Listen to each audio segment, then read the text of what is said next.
ஒரு நாள் ராத்திரி சுங்கியும் முங்கியும் திருடணுன்றதுக்காக அரண்மனைக்குள்ள வந்தாங்க.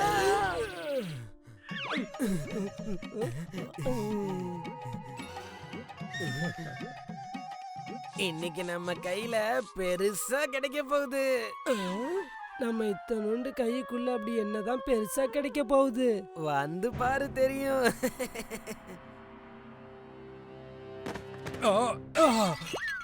யாரு யாரு?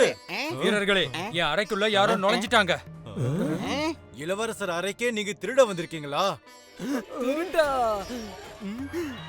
திருட்டெல்லாம் இல்ல, நாங்க இளவரசருக்கு கதை சொல்ல வந்திருக்கோம். இல்லையா மூங்கி?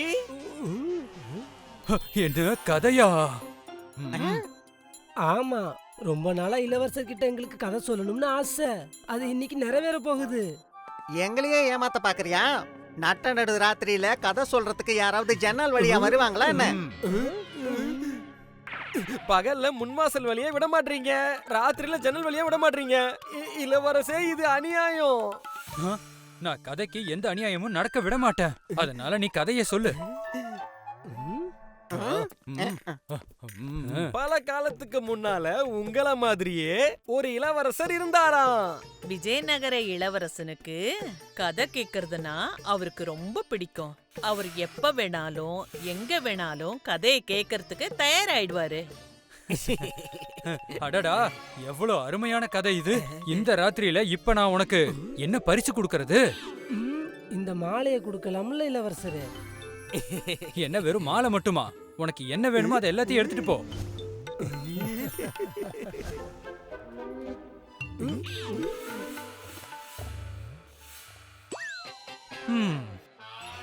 நாம இப்ப பெரிய பணக்காரங்களாயிட்டோம். இளவரசரோட கதை கேட்கிற பழக்கத்தை பார்த்த அரசனும் அரசியும் ரொம்பவே கவலைப்பட்டாங்க. இத பார்த்த மந்திரி சாரங்கா ஒரு தீர்வை சொன்னாரு. மகாராஜா, இளவரசருக்கு நம்மளோட அரசாங்க பொறுப்புகளை கொடுத்து கதை கேட்கிற பழக்கத்தை திசை திருப்பினா என்ன? இதால அவரோட கவனமும் திசை திரும்பும், கூடவே கதை கேட்கிற பழக்கமும் அவருக்கு குறையும். இது ஒரு நல்ல யோசனை தான் சாரங்கா. நாளில இருந்து அரசபையில மக்களோட குறைகளை இளவரசன் தான் கேட்கணும். சரி, ஆரம்பிங்க. இளவரசே, இந்த உடன்காய் என்னுடைய பொருட்களை வாங்கிட்டு பணம் தர மாட்டேன்னு சொல்றாரு. அட, இவங்க நல்லா பொய் சொல்றாங்க அரசே. உண்மையா பொய்யாங்கிறத உங்க கதையை கேட்டு நான் முடிவு பண்ணிக்கிறேன். கதையா? நாங்க எங்களோட குறைகளை தான் சொல்ல வந்தோம் இளவரசே. சிறுக சிறுக சேமிச்சு இவனை கொண்டு போய் சிறையில் அடைங்க.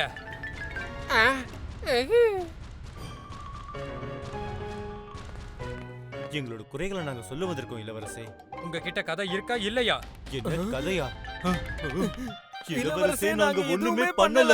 இளவரசர் குறைகளை கேட்கறதுக்காக இல்ல, கதையை கேட்கறதுக்கு உட்கார்ந்திருந்தாரு. சாரங்காவோட இந்த யோசனை வேலை செய்யாம போனாலும் பரவாயில்ல, ஆனா அது ரொம்ப பெரிய பிரச்சனையை கொண்டு வந்துடுச்சு. ஏன்னா இளவரசர் என்ன கட்டளை இட்டார்னா, இனிமே அரசவையில தான் கதை கேட்க போறேன்னு சொன்னாரு. அவருக்கு பிடிச்ச கதைகளுக்கு பரிசு கொடுப்பேன்னு சொன்னாரு. அப்புறம் என்ன, அடுத்த நாளே இளவரசருக்கு கதைகளை சொல்லவும் அவர்கிட்ட இருந்து பரிசு வாங்கவும் ஜனங்கள்லாம் வரிசையா வந்துட்டாங்க.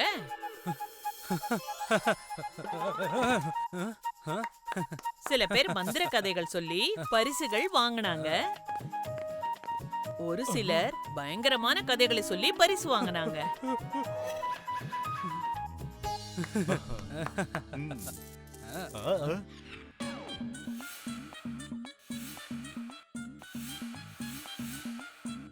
இந்த கதைகளோட ஓட்டம் ரொம்ப நாள் நடக்கல. எல்லார்கிட்டையும் கதைகள் எல்லாம் குறைஞ்சி போச்சு. அதனால எல்லாரும் பழைய கதைகளையே அவங்க புதுவிதமா சொல்ல ஆரம்பிச்சாங்க. இந்த கதையை என்கிட்ட நீ முன்னாடியே சொல்லி இருக்க. வீரர்களே, இவனை கொண்டு போய் சிறையில அடைங்க. வா. இந்த கதையும் நான் ஏற்கனவே கேட்டுட்டேன். வீரர்களே, எல்லாரும் சொன்ன கதையவே ஏன் திரும்ப திரும்ப சொல்லிட்டு இருக்கீங்க? என்ன கூப்பிட்டீங்களாமே இளவரசே? மந்திரி அவர்களே, இங்க இருக்கிற எல்லாருக்கும் என்னாச்சு? ஏற்கனவே சொன்ன கதைகளையே திரும்ப திரும்ப சொல்றாங்க. அப்படி இல்லைன்னா சின்ன சின்ன கதைகளா சொல்றாங்க. எனக்கு பெரிய கதையா கேட்கணும். மாசம் ஆனாலும் முடியவே கூடாது. அந்த மாதிரி கதையை எனக்கு யாரு சொல்றாங்களோ அவங்களுக்கு நான் என்னுடைய பாதி ராஜ்யத்தையே கொடுக்கறேன். இத உடனே எல்லாருக்கும் அறிவிங்க. கதைக்கு பரிசு குடுக்கறேன்னு சொன்ன வரைக்கும் சரிதான். ஆனா கதைக்கு பரிசா? பாதி ராஜ்யமா? ம். வெள்ளம் இப்போ தலைக்கு மேல போயிடுச்சு. சாரங்கா இப்போ இளவரசருக்கு பாடம் சொல்லி கொடுக்கணும்னு முடிவு பண்ணிட்டாரு.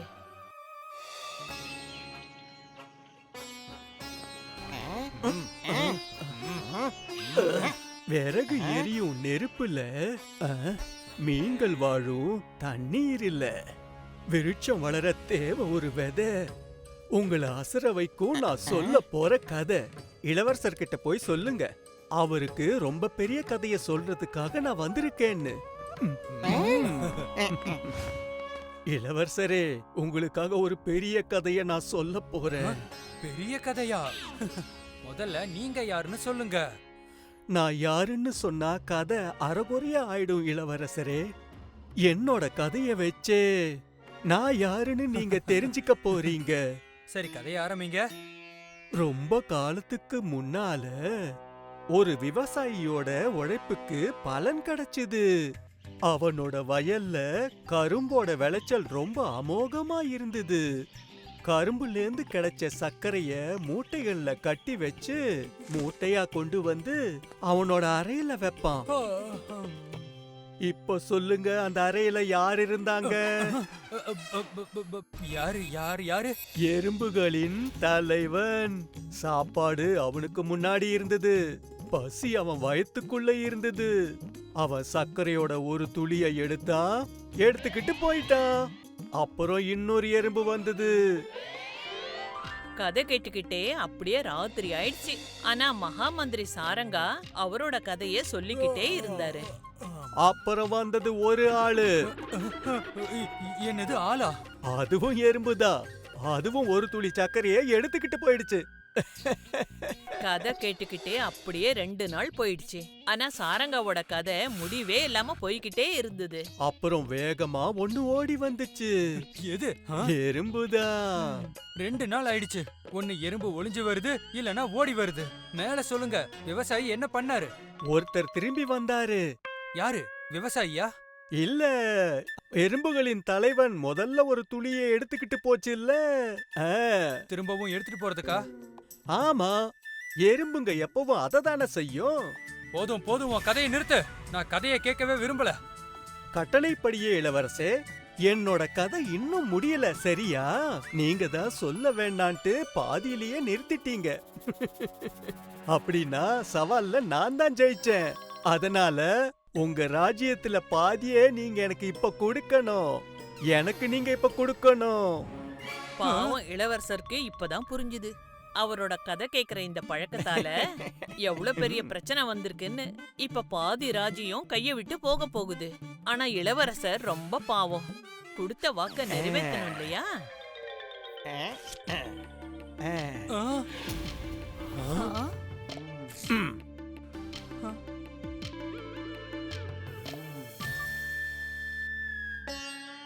மகா மந்திரி நீங்களா? மகா மந்திரி, பாதி ராஜ்யத்துக்காக தான் நீங்க இதெல்லாம் செஞ்சீங்களா? இல்ல இளவரசே, ராஜ்யம் கைய விட்டு போகாம இருக்கிறதுக்காக இப்படி செஞ்சேன். என்ன மன்னிச்சிருங்க மகா மந்திரி. If you like this video, subscribe to our channel Murthy Media.